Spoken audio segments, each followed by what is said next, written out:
Hey guys, it's the Whale coming at you with my updated True Draco deck profile that I took to locals, and I managed to get second place this past Tuesday with True Draco in 2025. Now, I'm extremely excited about this because for those of my longtime viewers of mine, True Draco was the first deck profile I ever posted on this channel. I love this archetype to death, and we recently got some really good support. And this deck is just really good. It's super solid, especially for a budget player. Like,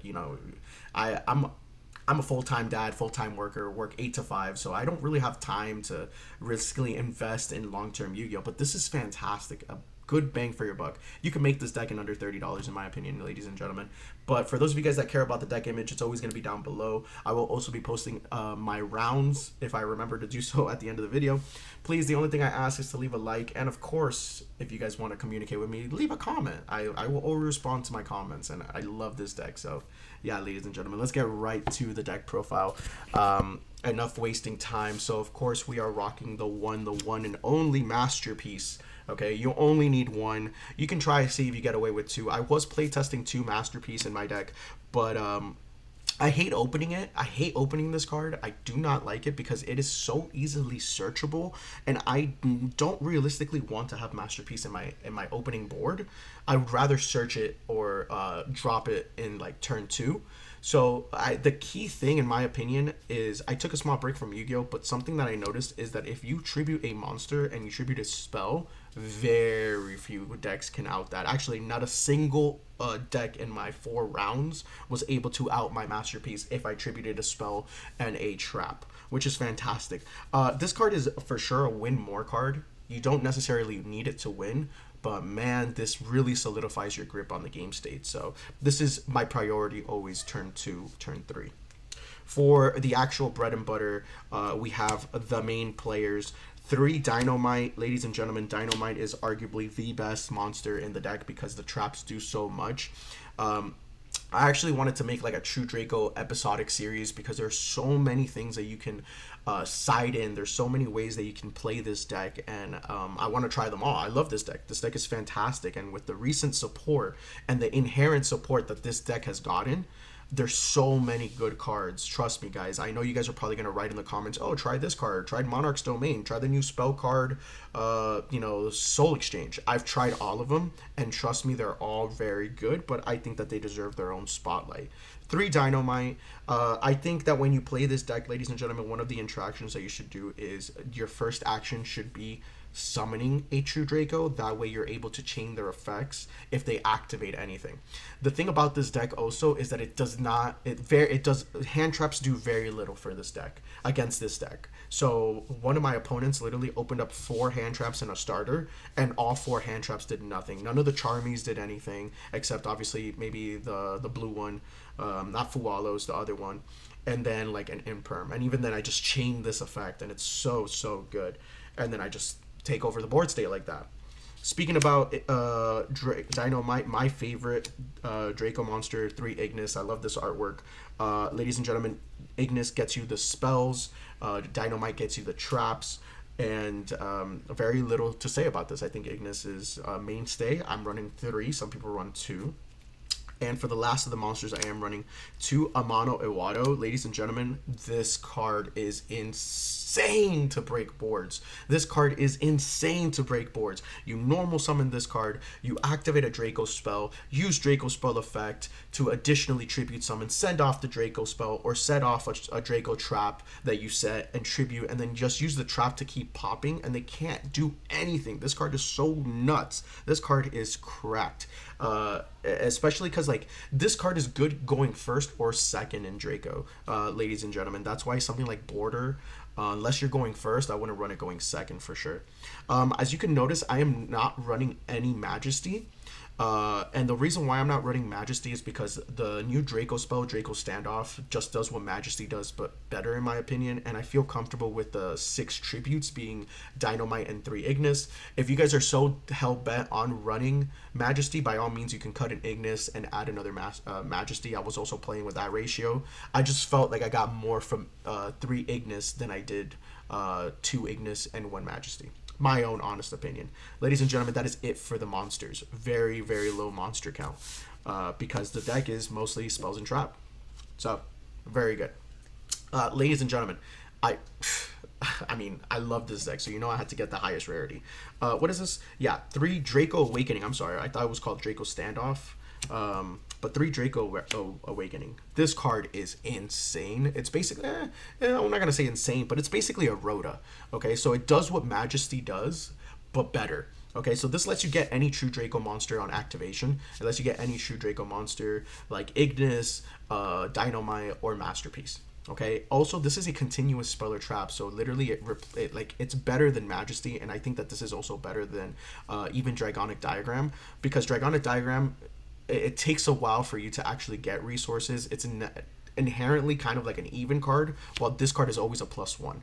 If an opponent is going to ash something or do something, it has to be on this card, and even then it stays on the field. It also has a very secret effect, which I only used once during the tournament, which is if a Draco gets sent from the field to the graveyard, or is destroyed by battle or by card effect and sent to the graveyard, excuse me, you can target one of them and place them in your Spell and Trap card zone face up. So additional tribute fodder, I guess, but I rarely ever use that actual effect. I basically just use it for the Rhoda. I search out whichever one I need, usually either Masterpiece or Dynamite, and then I tribute it off for said monster.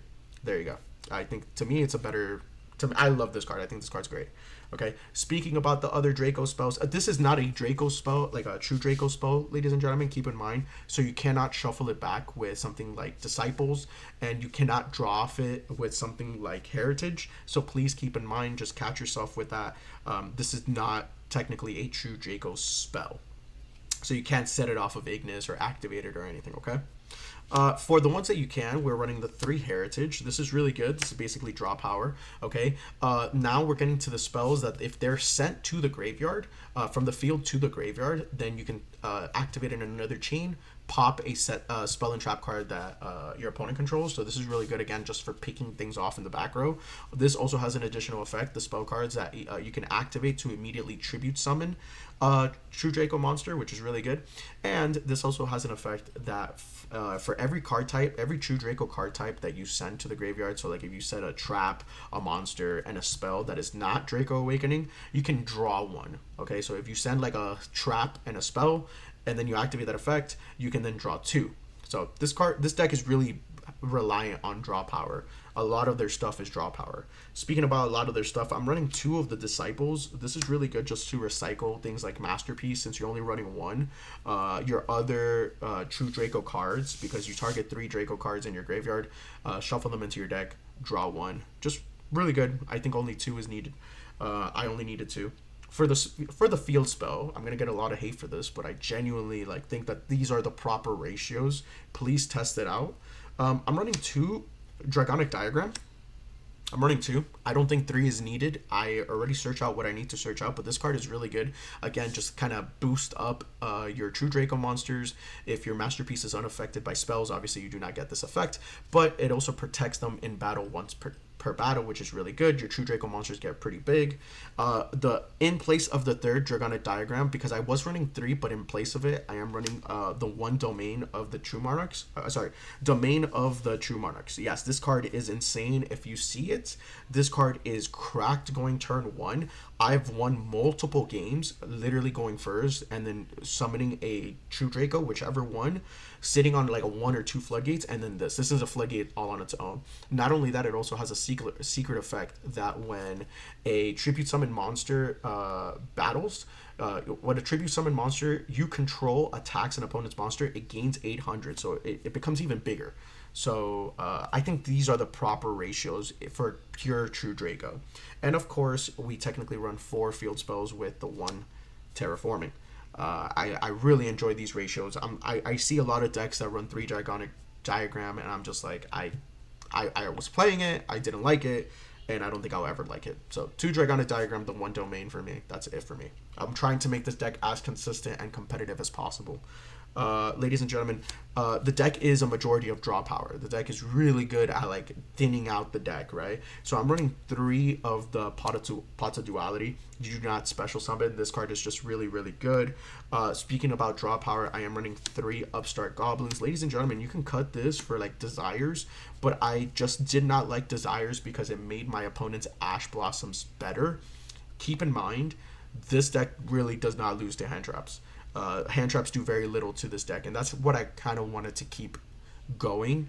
So instead of the desires, I ended up playing the 3 upstart goblins just to keep drawing and drawing, and this has been working phenomenally. And of course, for the most OP draw power, the 1 card of demise. I mean, you have to run this card. This card's insane in this deck. Whenever I saw this card, this was the card that was either going to get ashed, or I usually baited an ash with the Draco Awakening, and then I demise, and I'm like, oh, this is GG. It's GG. All right, ladies and gentlemen, that is it for the spells. Really, really good. I enjoy my ratios very much. Let's get to the traps. Now, for the traps, for the true Draco traps, we're running the 3 Apocalypse. People forget that you can activate this effect during the damage step. You basically send off a true Draco card, and then during damage step, and you're able to have all your opponent's attacking monsters. So it's really good. And then obviously the traps, when they're sent from the field to the graveyard, you can target a monster your opponent controls and pop it. So again, really good for a mono Iwado. And it has also the secondary effect that the spells have, but in trap form, so you're able to activate it on your opponent's turn, which is you can activate that effect to immediately tribute summon. So if you activate Apocalypse, you can activate the effect to send it to the graveyard, tribute summon a Dynamite or something like that, or a Masterpiece, and then this activates in another chain because it was sent to the graveyard to pop a monster your opponent controls. It's really good when you have things like Skill Drain and a simplified board state. So we're running 3 Apocalypse. It's the best one, and I am only running the 1 True King's Return. The True King's Return basically allows you to special summon a True Draco monster from your graveyard in defense position. But I mean, I don't know. I wanted more better floodgates. I used to run the 3 Apocalypse, the 2 True King's Return, but 1 is just fine for me. I do not think you need more than 1. Personally speaking, okay? But again, this deck is very interchangeable, so you're able to do quite a bit. Ladies and gentlemen, probably for the MVPs are the floodgates. Okay, so the 3 Monarchs, the Monarchs Erupt. This card is insane. This card's insane in this deck, especially with Masterpiece. So if you put Masterpiece unaffected by spells or trap, by spells and monster, and then you flip Monarchs Erupt, I've won multiple games like that, okay? Or even just like a Dragonic Diagram with Monarchs Erupt is insane because you have the protection of your Tribute Summon monsters. This card is nuts. So basically blankets the field, your opponent's field with no effects. And you know what? If that doesn't work, why not just blanket the entire field with a Skill Drain? Okay, so this card's insane, obviously. For the Floodgates, Tikaboo, really good. I think this one was the best one for my personal locals. There's a lot of Blue Eyes, Malice, Draco Tells, so There Can Be Only One is really, really good. And probably the MVP engine, yes, I know Lose One Turn is a card, I know Crackdown is a card, guys, I know this, okay, but probably the thing that saved me the most from like Harpies and Lightning Storms and Branded Fusions was my Apophis lineup. The 2 Apophis, the Swamp Deity, I'm running 2, and for the 3rd one, I'm running Apophis the Serpent. This small engine right here is insane. I got the idea because I was playing Odeon. I was first testing Odeon like to come back to the game, but then I was like, this is great in True Draco. So ladies and gentlemen, this basically negates multiple things because you're always going to have a face-up trap, right? It says face-up traps, right? Face-up card... yeah, continuous trap. So you're always going to have things to negate because you're either always going to have a Apocalypse, True Draco's Return, or a continuous trap with Apophis, and this searches out any of this and automatically makes it multiple negates, right? Because I can activate this and then set this from the deck, and I can activate it that turn. Not only that, ladies and gentlemen, these are continuous spell and trap cards, okay? So I am still able to like tribute summon over them with True Dracos. So really, really good. Ladies and gentlemen, that is a solid count of 40 for the main deck. So for my side deck, let's go. No extra deck. That's what makes this deck really cheap and very accessible in my opinion. Let's go from the side deck. For the side deck, I am playing 3 Inspector Borders. This is just for going first, getting more control of the board.